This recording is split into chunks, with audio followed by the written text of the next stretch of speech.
When we last left our adventurers, they had just liberated a small town from the ex-Scythen Crag army that had been occupying it, and may have unleashed an undead nightmare upon the world. See, when they got back to the front entrance after defeating the last of the soldiers within the town, there were a few things that were very evident. Number one, Kyle is looking a lot more pale than usual. Number two, the bodies of the soldiers that had been defeated aren't lying there anymore and now seem to be up and shambling. And number three, there seems to be a necromancer leading an undead army away from the town. Turns out that the wight that Kyle said he had fought in the cave when we were busy with the undead child and many, many traps wasn't so much fighting her way out as having a nice chat with him, according to the villagers. Our resident druid, nature-loving peacenik that she is, was somewhat upset with the idea that we had just unleashed an undead army upon the world. So, after a day or so of helping the villagers out, rebuilding their gate, teaching them which end of a spear is the pointy one, she set out in order to scout out the army that had marched away. Fortunately, 40-odd zombies and skeletons leave a very obvious trail. Unfortunately, about half a kilometer outside of town, she spots 4 zombies standing back to back, looking in all directions. Just standing on the path. Being a little wary of this, she decides to head back to us, and after a brief discussion, we set out along the path, but making sure to avoid the zombies that are on it. About 3 to 4 hours later, we come across another sentry on the path, this time an ethereal marauder, who has been killed and raised as a zombie. This time the sentry actually spots us, and when it does, it begins stomping its feet in a gentle manner.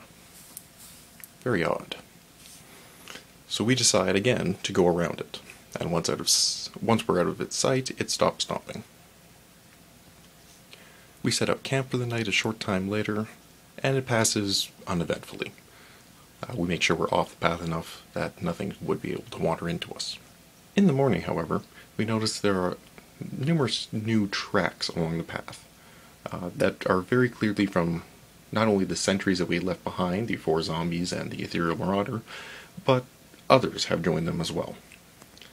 So the army may be growing.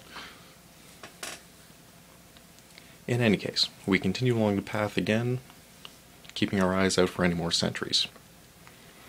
Unfortunately, eyes out isn't all that helpful, because the next time we come across something, it shoots up out of the ground. 4 zombies, which were evidently just underneath the ground, pop up and attack. And in one of the most pathetic displays of combat prowess from both us and them, we eventually defeat them, and move on again, this time making sure to stay off the actual trail to avoid any more zombie landmines. A short time later, Teleri hears marching in the distance, so we very carefully move forward around the actual trail, going towards the east. And we manage to spot the army, which is now 61 members strong, mostly zombies and skeletons, including 1 zombie ethereal marauder.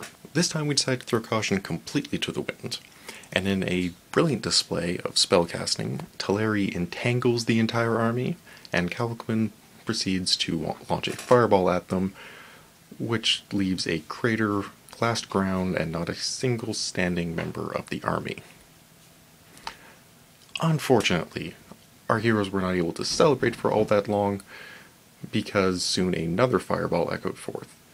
This time not launched by Cal, but at him. After a few quick rounds of healing and getting Cal back on his feet, who had, of course, fallen unconscious from the fireball damage, Teleri charged forth in the direction the fireball came from, which was to the north. And then very swiftly came charging back not only to the group, but right past us.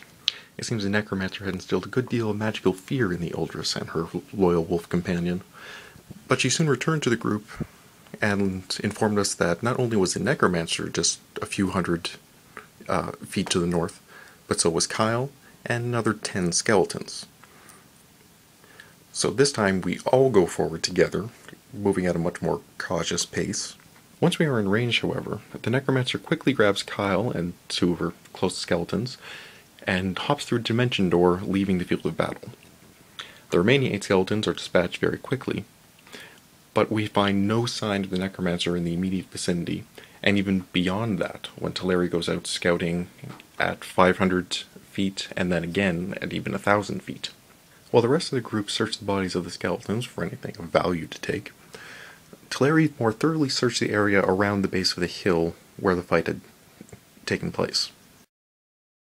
A fey creature like herself, a redcap, who seems very nervous and very obsessed with sweeping for some reason. Teleri manages to convince the creature to help us search for the necromancer, so he sets off to do so while she returns to the camp to inform us of the plan. And this is where we have left off. So, will the necromancer be discovered? Will the redcap help us or turn on us like the last one did? Will Torin ever pay back his debt to Cal? Find out next time on the continuing saga of Wounds to Cal's Chest.